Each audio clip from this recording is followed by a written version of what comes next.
putting you on a real game right now. Like the true expression of your soul. It's kind of like what we talked about in one of the previous episodes. It's like what you look like, in regular, regularly, instead of like all this processed stuff, just like processed foods, like processed people, anything, you know what I'm saying? It was a guy doing real estate, and he was talking about how to improve the property value of a house, and he was like, yeah, just fix up the outside. Don't worry about the inside. He's like, everybody's doing it these days. You know what I'm saying? I was like, damn, that's real shit, because that's the first thing that people look at. And it goes back to what we talk about, external validation over internal validation. But one is more important than the other.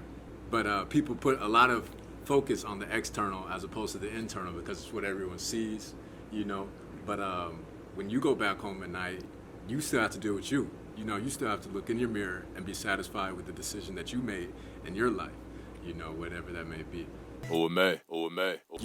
You have to be able to have foresight in what you're doing. You can't just look at the present moment here, and say, this is all this thing has potential to be.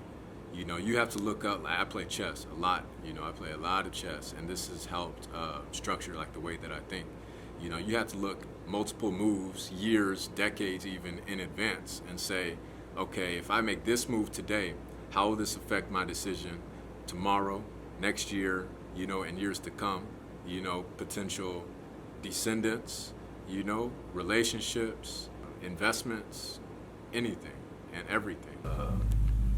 Bruce Lee, and his saying like, be like water, my friends. You have to like adapt to any environment, and so like, if I have any like fears or inadequacies or deficiencies, I like go and like try to approach that. It gives me like a sense of not just enlightenment, but like, I don't know, enjoyment, entertainment. I like the thrill of like being alive, that exciting.